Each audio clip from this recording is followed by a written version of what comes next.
bonsoir à tous, vous qui regardez les vidéos, que ce soit le jour ou la nuit, ici Mister Review. Et on repart encore avec du côté WWE World Wrestling Entertainment, mais cette fois-ci du côté de NXT. Donc ça démarre directement avec NXT The Great American Bash 2026. Et du coup, qu'est-ce que j'en ai pensé de ce show en globalité? Disons qu'il était bien, mais pas si oufissime qu'on s'y attendait. Malheureusement. Très malheureusement même. Et du coup, sans trop tarder, on va s'attaquer directement au premier match. Parce que je sais qu'il n'y en a que 7 matchs au total. Et du coup, le premier match, on démarre directement avec le titre WWE NXT qui est en jeu. Oui, quasiment. Le titre suprême d'NXT qui est en jeu pendant l'opener, ce qui est un choix plutôt surprenant et très couillu, selon moi. Alors, Tony D'Angelo contre Naraku, anciennement The King of Darkness Evil. Oui, le roi des ténèbres, le mal. Donc, Naraku, qui a une chance au titre. Alors, comment on en est arrivé ici? C'est simple, depuis que Tony D'Angelo a capturé le titre, disons qu'il y avait des nouveaux arrivistes qui ont voulu se faire le champion. Je pense allez, si je dis pas de bêtises, je crois qu'il s'appelle Cam Hendrix, en gros, ce type. Cam Hendrix et également Mason Rook. Sauf que Mason Rook, il s'est fait éliminer à la première occasion par Cam Hendrix et même par Naraku. Et du coup, Naraku aussi avait fait ses débuts entre-temps, mais en lançant un message clair à Tony D'Angelo. Donc comme quoi il veut le titre, ou alors il veut être son allié. En tout cas, on ne sait pas de quel côté il était jusqu'à ce moment-là. Bien sûr, Tony D'Angelo de son côté, il marave Cam Hendrix et Mason Rook à la fois. Et du coup, vu comment les deux sont censés s'affronter, il y avait la signature de contrat. En fin de compte, Tony D'Angelo, il ouvre le dossier de contrat, une boule de feu qui s'abat sur son œil, et du coup, il a reçu une malédiction, non pas de Danhausen, mais de Naraku, qui lui a balancé des pouvoirs mystiques enflammés. Donc du coup, vu comment on pourrait quasiment l'associer à un Kugai de... Non, c'est pas un Kugai, c'est un spectre très connu dans la culture japonaise. Je, je sais pas comment. Je sais pas. Je me rappelais que ça faisait un petit bout de temps que j'avais entendu parler, mais maintenant je l'ai un peu oublié. Enfin, c'est pas grave. Ce n'est pas grave. Il y a un petit côté spectre, un petit côté sorcier, et j'en passe. Et du coup, voilà comment cette histoire a eu lieu entre les deux hommes. Et du coup, ils veulent en découdre tout simplement avec ce match et pour le titre en jeu, tout simplement. Donc du coup, ça démarre, ça perd pas de temps. Pas trop grand-chose à citer aussi dans le match auquel on peut s'attendre à quelque chose de ouf. Franchement, je sais pas comment dire si c'était ouf ou pas, mais ce qui est sûr, c'est que Naraku a voulu en finir avec Tony D'Angelo, mais ce sera Tony qui aura le dernier mot, car c'est lui qui va battre Naraku avec un genre de Chokeslam Spinebuster et qui effectue le compte de 3 pour la victoire. Donc vous avez bien compris, c'est victoire de Tony D'Angelo qui conserve son titre suprême de la NXT. Et voilà, tout simplement, c'est un peu pas mal pour un petit opener, à mon humble avis. Et maintenant, je passe directement au match numéro 2.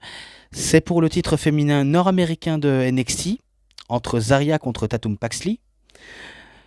Vu comment Tatum Paxley, elle avait gagné le titre nord-américain des mains de Easy Dame, certes, elle avait fait une bonne performance avec la ceinture, mais elle se fut détrônée par Zarya, qui ne veut qu'une chose, toucher l'or et, en fin de compte, de prouver sa supériorité, comme quoi elle peut être une championne et une menace crédible. En tout cas, je pourrais dire, en guise d'apparence, un tout petit peu, même pas beaucoup. Donc voilà comment ça s'est envenimé entre les deux jeunes femmes et auquel, ben, dans le match, rien non plus à citer de si marquant, si ce n'est que on sait qu'il y a opposition de style. Tatum Paxley, c'est un peu un électron libre du match. Elle peut te sortir des prises incroyables auxquelles, ben, toi-même tu t'y attends pas et auxquelles, ben, elle peut surprendre facilement son adversaire. Alors que du côté de Zarya, elle c'est plus de la puissance brute, vu comment elle est plus côté femme forte, sans avoir bah, la taille et la carrure nécessaire. Disons qu'elle essaye d'être une menace crédible sans être une grosse menace crédible, si vous voyez ce que je veux dire. En tout cas, si vous n'avez pas capté, désolé si vous n'avez pas trop compris le message, car j'essaye de le dire à ma sauce et de faire comme bon me semble, même si la question n'est pas forcément évidente. Tout ce que je peux dire en plein match, à chaque fois que les deux femmes pensent avoir le dessus sur l'une ou sur l'autre, par exemple Tatum Paxley, je sais que tout le monde était derrière elle, même Zarya, elle avait un peu de soutien du public, mais disons que c'était un peu du up and bar entre les deux, et qu'on pensait qu'après le Cemetery Press, enfin Cemetery Driver, je pense que ça s'appelle comme ça, la prise de Tatum Paxley, auquel bah, elle va effectuer, sauf que ce sera uniquement compte de 2. Pareil pour Zarya qui avait effectué un Spear et un F5 uniquement compte de 2.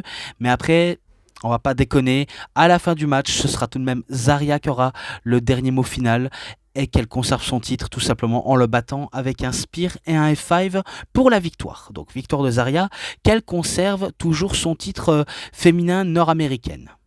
Tout simplement. Donc voilà. Ensuite, match numéro 3 auquel il n'y a pas forcément d'enjeu, si ce n'est pour un petit ruban marqué Mister NXT. Je parle bien sûr du match simple entre Shiloh Hill contre Tristan Angel. J'allais dire Tristan Archer, mais non, c'est Tristan Angel. Donc oui, les deux, entre guillemets, Mister NXT. Alors, comment on en est venu à cela? Ben, c'est simple. Les deux ont voulu se lancer une compétition nette, claire et sans bavure, auquel, ben, à chaque fois, c'est toujours Shiloh Hill qui ressort favori, alors que Tristan Angel, lui, c'est plutôt le côté classe, élégant, montrer à quel point c'est un Anglais bien éduqué et, euh, et qui veut faire tout le nécessaire pour qu'il soit le plus apprécié. Et pourtant, ben, il est quand même un peu plus détestable de sa manière de faire un peu des choses un peu malhonnêtes. Et du coup, ben, c'est pour ça pourquoi les gens étaient plus du côté de Shiloh Hill. Et voilà comment on pourrait en venir à cela, si ce n'est qu'en plein match, on a eu ce qu'on avait eu, notamment des petits passages auxquels je pourrais faire une petite mention. Quand Shiloh Hill va se faufiler en dessous du ring, donc par la jupe du ring, eh bien, il va attirer tout simplement Tristan Angel dans son petit piège, et auquel ben, Tristan Angel est en plein panique à l'extérieur du ring, enfin en dessous du ring si vous voyez ce que je veux dire, et auquel ben il y a un téléphone. Pourquoi il y a un téléphone, j'en ai aucune idée. Auquel ben il va décrocher, et du coup ben on dirait qu'il y a un petit côté jeu d'esprit. Ça se voit que Shiloh Hill c'est un peu ce côté nerd qui adore ce côté un peu le côté un peu horreur, bref, des histoires d'horreur auxquelles ça nous fait vraiment pas dormir à la nuit. Et du coup, bah, il envoie des petits pièges. Ça pourrait être avoir un côté humoristique assez cartoonesque d'un dessin animé ou je sais pas trop quoi comme référencement. Mais disons que il y a un petit côté cartoonesque de façon un peu horrifique, mais un peu gentil sans être très terrifiant et méchant. Et du coup, on a eu ça avec Shiloh Hill et Tristan Angel. Pourtant, il y avait étranglement par un sleeper hall. Bien sûr, Tristan Angel veut s'en échapper, mais il se fait encore prendre au dépourvu par Shiloh Hill. Donc, c'est sûr qu'il se fait vraiment maraver comme pas possible, Tristan Angel. Même si, on va pas se déconner, Tristan va quand même en lâcher quelques pêches et également quelques prises à la fois. On va pas se le cacher. Donc il effectue, boum boum. Et pourtant, ce ne sera pas lui qui va ressortir grandi de ce match, car après que le public a encouragé Shiloh pour qu'il revienne dans la partie et qui va commencer à faire son multiple comeback et à également utiliser des prises auxquelles ça lui caractérise au plus haut point, puis, on va pas déconner, ce sera lui qui aura le dernier mot final pour la victoire. Car ce sera lui qui va battre tout simplement Tristan Angel. Et pour confirmer comme quoi c'est bien lui, Mister NXT et pas Tristan Angel ou qui que ce soit d'autre. Bien sûr, à la fin, on a une petite promo auquel j'ai pas besoin de trop m'y attarder dessus, forcément, car on va passer au match numéro 4. Et pour le match numéro 4, ce sera pour le titre féminin du titre Speed de la WWE. Donc le titre vitesse, quoi, comme on pourrait appeler. Et dire que du côté masculin, il n'est pas non plus défendu. Sauf que le titre masculin, si je dis pas de bêtises, c'est Lexis King qui est champion Speed. Il me semble que c'est ça, hein. J'espère que je me trompe pas parce que je sais que je l'avais vu avec le titre, mais à chaque fois je confonds toujours, hein. Faut dire ces temps-ci, je suis très rarement concentré. Mais bon, du coup, c'est pour le titre féminin Speed entre Vren Sinclair qui affronte tout simplement Ariana Grace accompagnée par les Birthright, il me semble. C'est une équipe composée de fils d'eux ou de filles d'eux de catcheurs auxquels on pourrait dire que c'est un peu les personnes dans lequel ils ont été dans le monde du catch grâce à leurs parents, que ce soit leur père ou leur mère. Même si je sais que parmi les accompagnants, il y a Lexis King, Channing Stax Lorenzo, Charlie Dempsey et Uriah Connors.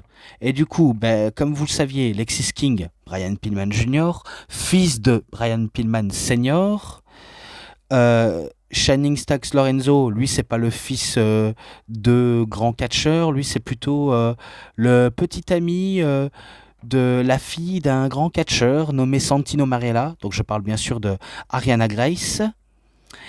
Et Charlie Dempsey, comme vous le saviez, c'est le fils de William Regal. Et Uriah Connors, c'est tout simplement le fils de Dave Finlay, comme David Finlay, tout simplement. Que lui, il est du côté de AEW, dans les Dogs, enfin dans les Bullet Clubs Dogs, quoi, comme vous le saviez, quoi. Et du coup, pour l'équipe de népotisme, enfin népotisme des pistonnés, comme on pourrait dire, ils veulent tout simplement amener un autre titre, mais cette fois-ci du côté féminin dans leur équipe, vu comment Lexis King est champion Speed. Maintenant, il attend qu'une chose, c'est que Ariana Grace devienne la nouvelle championne. Est-ce que ça va être si facile au bout de 5 minutes? Ah, telle est la question. Parce que tout ce que je me rappelle au bout de 5 minutes, c'était précipitation sur précipitation. Euh, Ariana Grace fait tout ce qu'elle peut pour battre Vren Sinclair, mais rien n'y fait. Vren Sinclair, c'est pareil, même si elle sait très bien que Ariana Grace est très bien entourée. Et à tout moment, il peut passer des interventions. Donc, certes, dans l'équipe de Ariana Grace, il y avait des petites interventions, mais heureusement que ça ne s'est pas retourné contre elle, car ça va plutôt se retourner contre Ariana Grace, auquel va se faire balader par Vren Sinclair, notamment avec un genre de prise en hélicoptère, auquel c'est un peu à la manière de Dalton Castle, auquel il effectue une prise et qu'il écrase son adversaire au sol, puis elle effectue une Danielson, donc le Katon Mutilation, auquel enfin, elle va tout simplement faire abandonner Ariana Grace. Oui, tout simplement.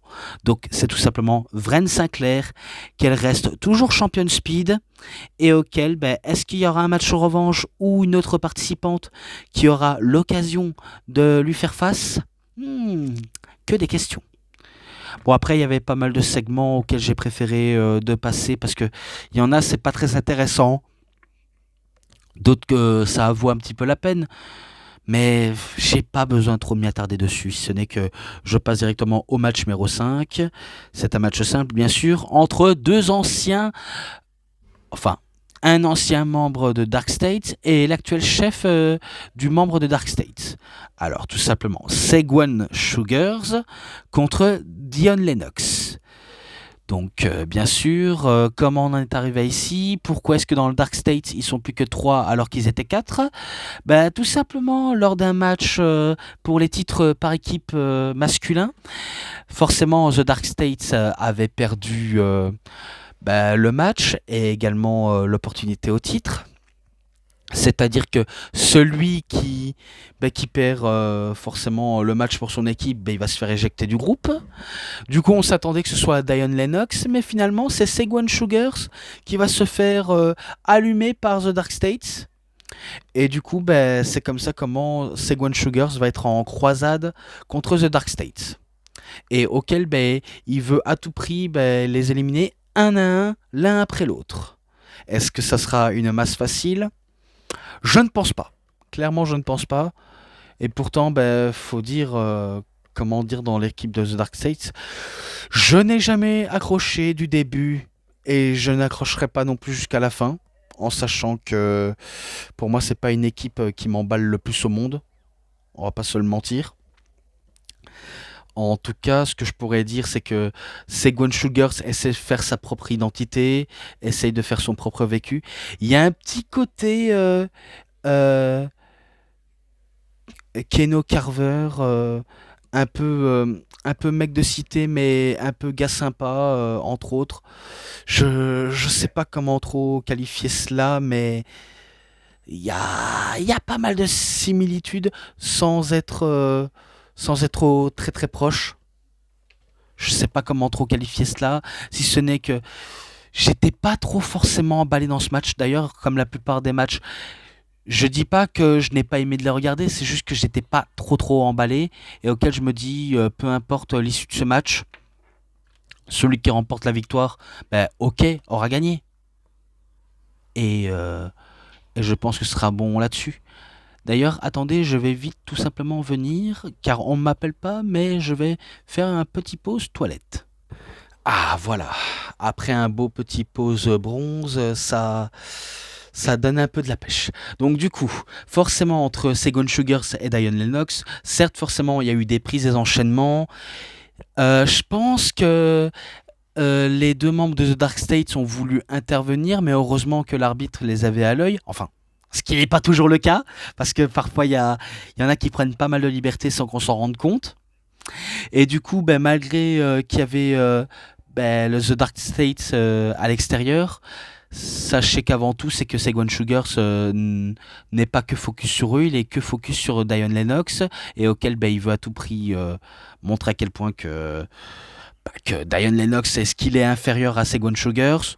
Moi, je pense que Segwan Sugars un peu plus supérieur à Dion Lennox, on va pas se le cacher, et que Dion Lennox inférieur à Segwan. Bref, vous voyez le truc que je voulais en venir.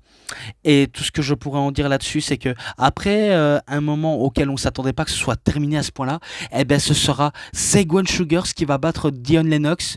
Et un coup qu'il a remporté la victoire, il se fait directement agresser, tout simplement comme des mauvais perdants qui sont dans The Dark States, par Segwan Sugars. Donc bien sûr, Segwan remporte le match, mais il se fait attaquer.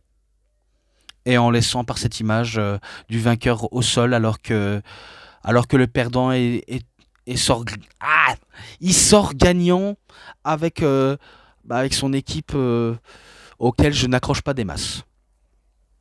Ok. Rien d'autre à dire, clairement. Si ce n'est que ce segment-là m'est resté sur ma faim. Et je poursuis, hein, bien sûr. Alors, je pense qu'on est directement au match numéro 6. C'est pour tout simplement le titre masculin nord-américain de la WWE NXT entre Miles Bourne contre Tiger Knight. Alors, concernant cette histoire, sachez qu'avant tout, il n'y avait pas forcément de grosse histoire trop racontée entre les deux, si ce n'est qu'on sait que les deux, ils ont été dans The No Quarter Catch Crew, The NQCC, et auquel cette équipe, enfin, entre autres, cette équipe s'est un peu séparée quand Micebourne a décidé de voler de ses propres ailes pour quitter The NQCC pour faire ses propres marques, auquel ben, je disais que malgré son petit handicap de surdité, je trouve quand même qu'il a quand même un peu des similitudes avec Randy Orton et auquel ben, il y a peut-être des chances de faire quelque chose avec ce très cher Micebourne, en sachant que certes il fait des progressions de ouf et auquel ben, il avance, mais parfois on le met pas trop forcément à la tête d'affiche des pay-per-view PLE, et du coup c'était un peu regrettable, jusqu'à ce que il remporte le titre nord-américain de NXT face à Ethan Page, et auquel ben, il va commencer à s'établir peu à peu. Donc forcément Micebourne, il sait qu'il a une opportunité en or qui s'offre à lui, et auquel ben, euh, il a saisi d'une chance, d'une traite de coups, enfin d'une pierre de coups, pardonnez-moi. Ah, faut dire, mes explications sont pas tellement claires, hein, je m'en excuse sincèrement, hein. Bon, tout ce que je peux en dire, c'est que certes, Tavion Height, lui aussi, essaye faire de son côté ben, ses propres marques, de voler de ses propres ailes, mais lui, un peu plus difficilement que Micebourne. Et du coup, ben, il y a une petite part de jalousie qui s'empare de Tavion sur Miles.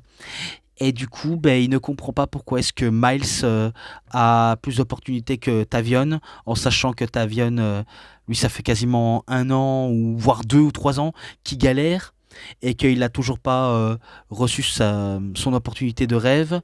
Alors du coup, il veut l'obtenir tout de suite et maintenant. Donc du coup, il y a une part de jalousie qui s'empare de lui. Par exemple, il est jaloux de Miles qu'il a réussi à se défaire du NQCC pour voler de ses propres ailes. Il est jaloux parce qu'il a réussi à capturer un titre secondaire de NXT. Qui sait, si on pourrait encore exagérer, peut-être qu'il est jaloux de Mice qui sort avec l'une des catcheuses qui était la plus en vue, mais qui est quand même la plus sexy du roster de Raw ou de SmackDown. Oui, vous savez bien de qui je parle, parce que si vous saviez peut-être bien, vous savez que Micebourne sort avec Stephanie Wacker, donc bien sûr, c'est bien sûr elle auquel je parle, mais heureusement ce n'est pas de ça auquel ben, il soit jaloux. Bon, après on sait jamais avec ces genres de types d'individus. Mais bon, de toute façon, il est jaloux un peu de la réussite de Micebourne, alors du coup, il veut avoir sa propre réussite, mais pour l'obtenir sa réussite, il faut d'abord faire ses preuves. Et du coup, il a tout approuvé face à Micebourne. Et ce que je pourrais dire à propos de ce match-là, c'est qu'il était bon. On a eu de la technique, on a eu pas mal de prises de lutte auxquelles ça s'est ressenti durant tout le match. Là, je pourrais dire que c'est quasiment un des bons matchs de la soirée. Aux côtés de, allez, on va dire, le premier entre Tony D'Angelo et Naraku était bon. Zarya Tatum Paxley était bon. Shiloh Hill et Tristan Angel, ça aurait dû être bon, mais voilà quoi. Vern Sinclair et Ariana Grace, ça aurait dû être bon, mais 5 minutes, voilà, j'ai pas trop grand chose à dire. Segon Sugars et Diane Lennox, j'avais pas trop accroché, mais allez, disons qu'il était bon sans plus. Mais entre Micebourne et Tavion Height, ça c'était vraiment un très bon match. Honnêtement, ça je le dis sans exagération. Pour moi, ça a été excellent. Et auquel, à chaque tentative de prise auquel il y avait eu dans le match, je m'étais dit, l'issue de ce match pourrait être un peu serrée. Soit c'est Micebourne qui conserve son titre, ou alors Tavion Height qui le détrône. Et toutes les possibilités sont quasiment infinies. Donc dans le match, tout ce que je pourrais en dire, c'est que ça s'est joué à rien entre les deux.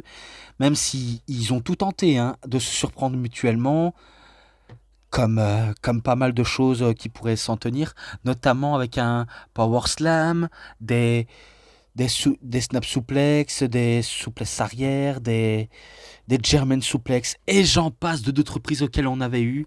Puis après, certes, Micebourne était persuadé qu'il allait avoir la victoire facile. Pareil pour Micebourne. Tavion Height, pardonnez-moi. Parce que là, j'ai dit 2 fois Micebourne.